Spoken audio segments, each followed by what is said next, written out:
आदित्य गुमसुम से खड़े थे। पत्नी की बात पर उन्हें विश्वास नहीं हुआ। वे शब्दों पर जोर देते हुए बोले, क्या तुम सच कह रही हो रचा? पहले मुझे विश्वास नहीं था, लेकिन मैं एक नारी हूं। जिस उम्र से अंकिता गुजर रही है, उस उम्र से मैं भी गुजर चुकी हूं। उसके रंग-ढंग देखकर मैं समझ गई हूं कि दाल में कुछ काला है। आदित्य की आंखों में एक सवाल था। वह कैसे? आचा उनकी आंखों की भाषा समझ गई। बोली, सुबह घर से जल्दी निकलती है, शाम को देर से घर आती है। पूछने पर बताया कि टाइपिंग क्लास ज्वाइन कर ली है। इसकी उसे जरूरत नहीं है। उसने इस बारे में हमसे पूछा भी नहीं था। घर में भी अकेले रहना पसंद करती है, गुमसुम सी रहती है। जब देखो अपना मोबाइल ले कमरे में बंद रहती है। उससे बात की? अभी नहीं, पहले आपको बताना उचित समझा। लड़की का मामला है। जल्दबाजी में मामला बिगड़ सकता है। एक लड़का हम खो चुके हैं। अब लड़की को खो देने का मतलब है पूरे संसार को खो देना। आदित्य विचारों के समुद्र में गोता लगाने लगे। यह कैसी हवा चली है? बच्चे अपने मां बाप के साए से दूर होते जा रहे हैं। वयस्क होते ही प्यार की डगर पर चल पड़ते हैं, फिर मां बाप की मर्जी के बगैर शादी कर लेते हैं। जैसे चिड़िया का बच्चा पंख निकलते ही अपने जन्मदाता से दूर चला जाता है, अपने घोंसले में कभी लौटकर नहीं आता, उसी प्रकार आज की पीढ़ी के लड़के तथा लड़कियां युवा होने से पहले ही प्यार के संसार में डूब जाते हैं। अपनी मर्जी से शादी करते हैं और अपना घर बसाकर मां बाप से दूर चले जाते हैं। आदित्य और रचा के एकलौते पुत्र ने भी यही किया था। आज वे दोनों अपने बेटे से दूर थे और बेटा उनकी खोज खबर नहीं लेता था। इसमें गलती किसकी थी? आदित्य की, उनकी पत्नी की या उनके बेटे की कहना मुश्किल था। आदित्य ने पहले ध्यान नहीं दिया था, इसके बारे में सोचा तक नहीं था। परंतु आज जब उनकी एकलौती बेटी भी किसी के प्यार में रंग चुकी है, किसी के सपनों में खोई है, तो वे विगत और आगत का विश्लेषण करने पर विवश हैं। प्रतीक MBA कर चुका था। बेंगलुरु की एक बड़ी कंपनी में मैनेजर था। MBA करते समय ही उसका एक लड़की से प्रेम हुआ था। तब तक उसने घर में बताया नहीं था। नौकरी मिलते ही मां बाप को अपने प्रेम से अवगत कराया। आदित्य और रचा को अच्छा नहीं लगा। वह उनका एकलौता बेटा था। उनके अपने सपने थे। हालांकि वे आधुनिक थे, नए जमाने के चलन से भी वाकिफ थे, परंतु भारतीय मानसिकता बड़ी जटिल होती है। हम पढ़ लिख कर आधुनिक बनने का ढोंग करते हैं, नए जमाने की हर चीज अपना लेते हैं, परंतु हमारी मानसिकता कभी नहीं बदलती। हमारे बच्चे किसी के प्रेम में पड़ें, वे प्रेम विवाह करना चाहें, हम इसे बर्दाश्त नहीं कर पाते। अपनी जवानी में हम भी वही करते हैं या करना चाहते हैं, परंतु हमारे बच्चे जब वही सब करने लगते हैं तो सहन नहीं कर पाते हैं, उसका विरोध करते हैं। प्रतीक उनका एकलौता बेटा था। वे धूमधाम से उसकी शादी करना चाहते थे। वे उसे कामधेनु गाय समझते थे। उसकी शादी में अच्छा दहेज मिलता, इसी उम्मीद में अपने एक रिश्तेदार से उसकी शादी की बात भी कर रखी थी। मामला एक तरह से पक्का था। मां बाप यहीं पर गलती कर जाते हैं, अपने जवान बच्चों के बारे में अपनी मर्जी से निर्णय ले लेते हैं, उनको इससे अवगत नहीं कराते। बच्चों की भावनाओं का उन्हें ख्याल नहीं रहता। वे अपने बच्चों को एक जड़ वस्तु समझते हैं, जो बिना छूछ-पड़ किए उनकी हर बात मान लेंगे। परंतु जब बच्चे समझदार हो जाते हैं, तब वे अपने जीवन के बारे में वे खुद निर्णय लेना पसंद करते हैं। वे अपना जीवन अपने तौर पर जीना चाहते हैं। जब प्रतीक ने अपने प्यार के बारे में उन्हें बताया, तो उनके कान खड़े हुए। चौंकना लाजिमी था। बेटे पर वे अपना अधिकार समझते थे। आदित्य और रचा ने पहले एक दूसरे की तरफ देखा, फिर प्रतीक की तरफ। वह एक हफ्ते की छुट्टी लेकर आया था, मां बाप से अपनी शादी के बारे में बात करने के लिए। प्रेम उसने अवश्य किया था, परंतु वह उनकी सहमति से शादी करना चाहता था। अगर वे मान जाते तो ठीक था, अगर नहीं तब भी उसने तय कर रखा था कि अपनी पसंद की लड़की से ही शादी करेगा। जिसको प्यार किया था उसे धोखा नहीं देगा। मां बाप माने या न माने, रचा ने ही बात का सिरा पकड़ा था। परंतु बेटे, हमने तो तुम्हारी शादी के बारे में कुछ और ही सोच रखा है। अब वह बेकार है। मैंने अपनी पसंद की लड़की देख ली है, वह मेरे अनुरूप है। हम दोनों ने एक साथ MBA किया था, अब साथ ही नौकरी भी कर रहे हैं, साथ ही जीवन व्यतीत करेंगे। परंतु हमारे सपने। रचा ने प्रतिवाद करने की कोशिश की, परंतु प्रतीक की दृढ़ता के सामने वह कमजोर पड़ गईं। रचा की आवाज में कोई दम नहीं था। उसे लगा वह हार जाएगी। मम्मी, आप समझने की कोशिश कीजिए। बच्चे ही मां बाप का सपना होते हैं। अगर मैं खुश हूं तो आपके सपने साकार हो जाएंगे, वरना सब बेकार है। बेकार तो वैसे भी सब कुछ हो चुका है। मैं बंसल जी को क्या मुंह दिखाऊंगा? आदित्य ने पहली बार मुंह खोला। उनके साथ साथ सारे नाते रिश्तेदार हैं, वे भी अलग थलग पड़ जाएंगे। कोई किसी से अलग नहीं होता। आप धूमधाम से शादी आयोजित करें। रिश्तेदार 2 दिन बातें बनाएंगे, फिर भूल जाएंगे। प्रेम विवाह अब असामान्य नहीं रहे। प्रतीक ने बहुत धैर्य से अपनी बात कही। बेटे, तुम नहीं समझोगे। हम वैश्य हैं और हमारे समाज ने इस मामले में आधुनिकता की चादर नहीं ओढ़ी है।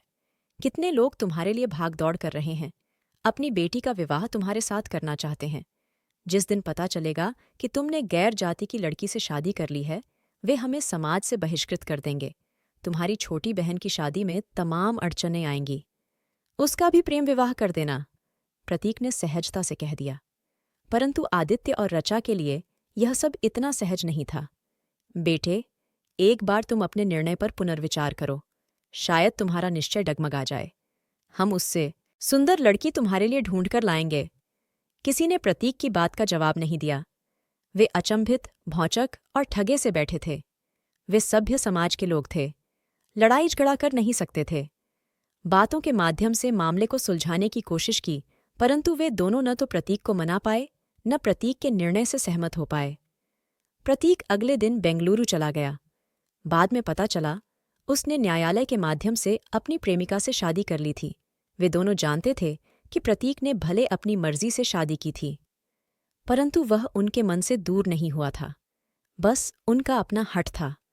उस हठ के चलते अभी तक बेटे से संपर्क नहीं किया था। बेटे ने पहले 1-2 बार फोन किया था। आदित्य और रचा ने उससे बात की थी, हालचाल भी पूछा, परंतु उसको दिल्ली आने के लिए कभी नहीं कहा। फिर बेटे ने उनको फोन करना बंद कर दिया।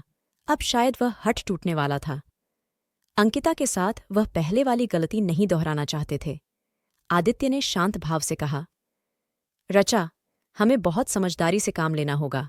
लड़की का मामला है। प्रेम के मामले में लड़कियां बहुत नासमझी और भावुकता से काम लेती हैं।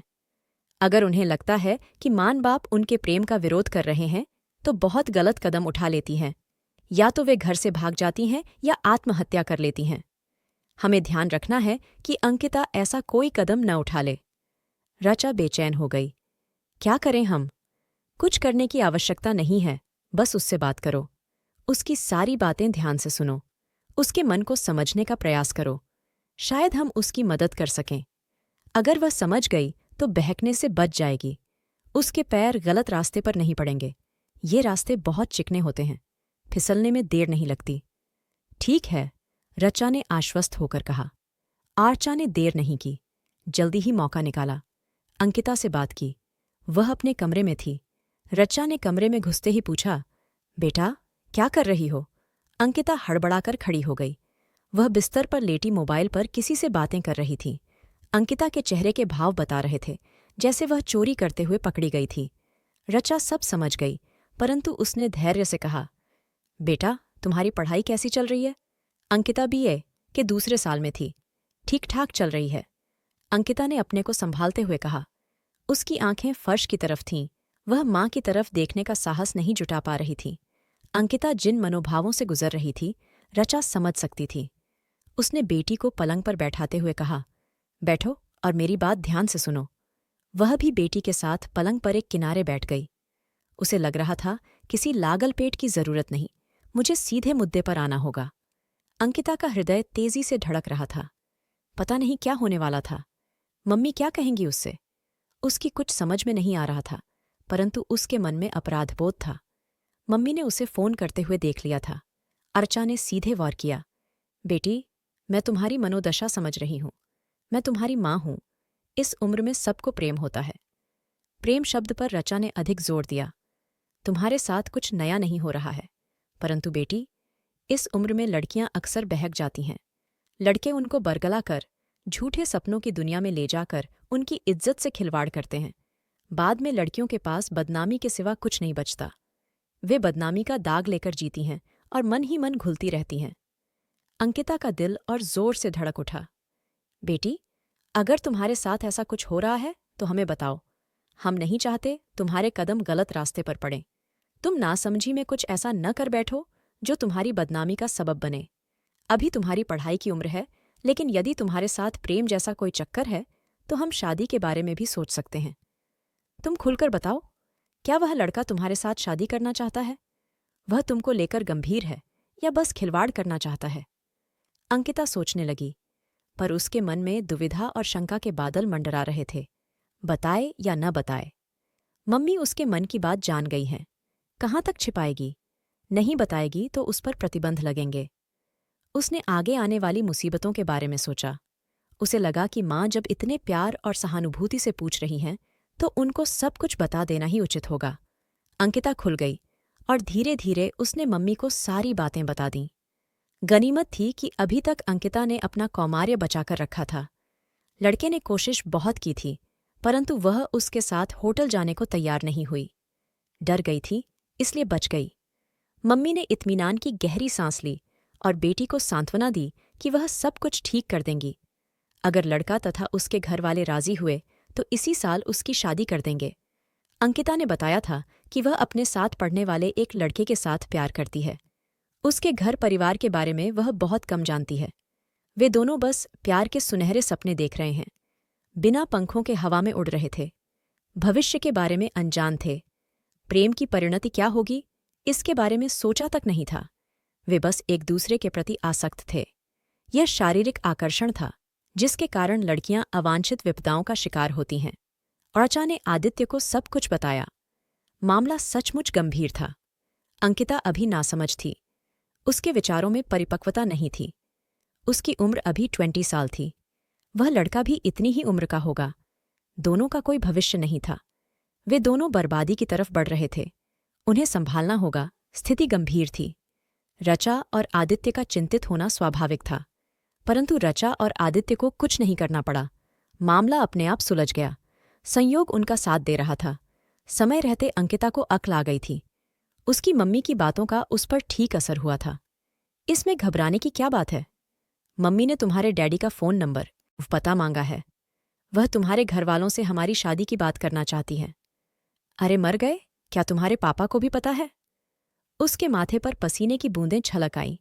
जरूर पता होगा। मम्मी ने बताया होगा उनको। परंतु तुम इतना परेशान क्यों हो रहे हो? हम एक दूसरे से प्रेम करते हैं। शादी करने में क्या हरज है? कभी न कभी करते ही, कल के बजाय आज सही।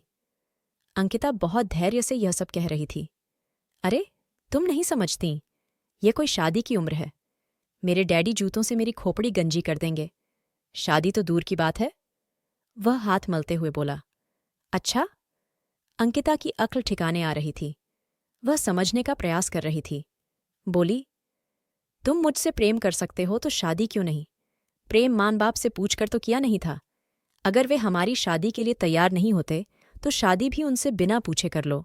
आखिर हम बालिग हैं। क्या बकवास कर रही हो? शादी कैसे कर सकते हैं? वह झल्लाकर बोला। अभी तो हम पढ़ रहे हैं। मां बाप से पूछे बगैर हम इतना बड़ा कदम कैसे उठा सकते हैं?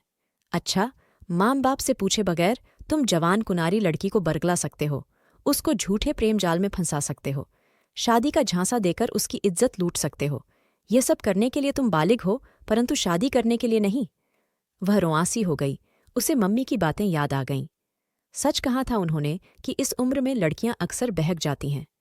लड़के उनको बरगला कर, झूठे सपनों की दुनिया में ले जाकर उनकी इज्जत से खिलवाड़ करते हैं। शिवम भी तो उसके साथ यही कर रहा था। समय रहते उसकी मम्मी ने उसे सचेत कर दिया था। वह बच गई। अगर थोड़ी देर होती तो एक न एक दिन शिवम उसकी इज्जत जरूर लूट लेता। कहाँ तक अपने को बचाती? वह तो उसके लिए पागल थी। शिवम इधर उधर ताक रहा था। अंकिता ने एक प्रयास और किया। तुम अपने घर का पता और फ़ोन नंबर दो। तुम्हारे मम्मी डैडी से पूछ तो लें कि वे इस रिश्ते के लिए राजी हैं या नहीं। क्या शादी की रट लगा रखी है? वह दांत पीसकर बोला। हम कॉलेज में पढ़ने के लिए आए हैं, शादी करने के लिए नहीं। नहीं, प्यार करने के लिए। अंकिता ने उसकी नकल की। वह भी दांत पीसकर बोली। तो चलो, नाचे गाएं और खुशियां मनाएं। अब उसकी आवाज में तल्खी आ गई थी। कमीने कहीं के, तुम्हारे जैसे लड़कों की वजह से ही न जाने कितनी लड़कियां अपनी इज्जत बर्बाद करती हैं। मैं ही बेवकूफ़ थी जो तुम्हारे फंदे में फंस गई। थू है तुम पर, भाड़ में जाओ। सब कुछ खत्म हो गया। अब कभी मेरे सामने मत पड़ना। गैरत हो तो अपना काला मुंह लेकर मेरे सामने से चले जाओ। उस दिन शाम को अंकिता जल्दी घर पहुंच गई। बहुत दिनों बाद ऐसा हुआ था। रचा और आदित्य ने भेद भरी नजरों से एक दूसरे की तरफ देखा। अंकिता चुपचाप अपने कमरे में चली गई थी। आदित्य ने रचा को इशारा किया। वह पीछे पीछे अंकिता के कमरे में पहुंची। आदित्य भी बाहर आकर खड़े हो गए थे। आज बहुत जल्दी आ गई बेटी? रचा अंकिता से पूछ रही थी। हाँ मम्मी, आज मैं अपने मन का बोझ उतार कर आई हूं। बहुत हल्का महसूस कर रही हूं। फिर उसने एक एक बात मम्मी को बता दी। मम्मी ने उसे गले से लगा लिया। उसे पुचकारते हुए बोलीं, बेटी, मुझे तुम पर गर्व है। तुम्हारी जैसी बेटी हर माँ बाप को मिले। मम्मी, यह सब आपकी समझदारी की वजह से हुआ है। समय रहते आपने मुझे संभाल लिया। मैं आपकी बात समझ गई और पतन के गर्त में जाने से बच गई। आप थोड़ा सी देर और करती तो मेरी बर्बादी हो चुकी होती। मैं आपसे वादा करती हूं कि मन लगाकर पढ़ाई करूंगी। आपकी नसीहत और मार्गदर्शन से एक अच्छी बेटी बनकर दिखाऊंगी। हाँ बेटी, तुम्हारे सिवा हमारा और कौन है? तुम चली जाती तो हमारे जीवन में क्या बचता? मम्मी, ऐसा क्यों कह रही हैं? मैं आपके साथ हूं और भैया भाभी भी तो हैं। रचा ने अफसोस से कहा। वे अब हमारे कहाँ रहे? हमने एक दूसरे को नहीं समझा और वे हमसे दूर हो गए। ऐसा नहीं है मम्मी, वे पहले भी हमारे थे और आज भी हमारे हैं। ये क्या कह रही हो तुम? मम्मी, मैं आपको राज की बात बताती हूँ। भैया और भाभी से मैं रोज बात करती हूँ। भाभी खुद फोन करती हैं। मैंने उन्हें देखा नहीं है, परंतु वे बातें बहुत प्यारी करती हैं। वे हम सबको देखना चाहती हैं। भैया तो एक दिन भी बिना मुझसे बात किए नहीं रह सकते। वे और भाभी यहाँ आना चाहते हैं, लेकिन डैडी से डरते हैं, इसीलिए नहीं आते। मम्मी, आप सिर्फ एक बार उनसे कह दो कि आपने उन्हें माफ किया। वे दौड़ते हुए आएंगे। सच? रचा ने उसे अपने सीने से लगा लिया। बेटी, आज तूने मुझे दोगुनी खुशी दी है। वह खुशी से विह्वल हुई जा रही थी। हाँ मम्मी, आप उन्हें फोन तो करो। अंकिता चहक रही थी। मैं भाभी से मिलना चाहती हूँ। अभी करती हूँ। पहले उनको बता दूं। सुनकर वे भी खुशी से पागल हो जाएंगे। हम लोगों ने न जाने कितनी बार उनको बुलाने के बारे में सोचा, बस हठधर्मिता में पड़े रहे। बेटे के सामने झुकना नहीं चाहते थे, परंतु आज हम बेटे के लिए और उसकी खुशी के लिए छोटे बन जाएंगे। उसे फोन करेंगे। वह बाहर जाने के लिए मुड़ी। कमरे के बाहर खड़े आदित्य अपनी आंखों से आंसू पोंछ रहे थे। आज उन्हें खोई हुई खुशी मिल रही थी। बेटी भी वापस अंधेरी गलियों में भटकने से बच गई थी। वह सही सलामत घर लौट आई थी। बेटा भी मिल गया था। आज उनकी हठधर्मिता टूट गई थी। उन्हें अपनी गलती का एहसास हो चुका था। रचा ने आदित्य को बाहर खड़े देखा। वे समझ गईं कि अब कुछ कहने की जरूरत नहीं थी। वे सब सुन चुके थे। उनके पास जाकर भरे गले से बोली, चलिए बेटे को फोन कर दें और बहू के स्वागत की तैयारी करें। आज हमें दोगुनी खुशी मिल रही है। ऐसा लग रहा है जैसे घोंसले के पंछी वापस आ गए हैं। अब हमारा आशियाना वीरान नहीं रहेगा। हाँ रचा? आदित्य ने उसे बाहों के घेरे में लेते हुए कहा। घोंसले के पंछी घोंसले में ही रहते हैं, डाल पर नहीं। प्रतीक को वापस आना ही था। हमारी बगिया के फूल यों ही हंसते मुस्कराते रहें। उनकी सुगंध चारों ओर फैले और वे अपनी महक से सबके जीवन को गुलजार कर दे। दोस्तों, मैं आपसे एक बात कहना चाहती हूँ। आप वीडियो को पूरा देखा करो और वीडियो अच्छा लगे तो लाइक कर दिया करो और चैनल को सब्सक्राइब कर लिया करो। इसमें आपका कुछ नहीं लगता। ये सब फ्री में हो जाता है। इससे मुझे बहुत मोटिवेशन मिलता है। दोस्तों, तो प्लीज़ वीडियो को लाइक और चैनल को सब्सक्राइब ज़रूर कर देना। धन्यवाद जी।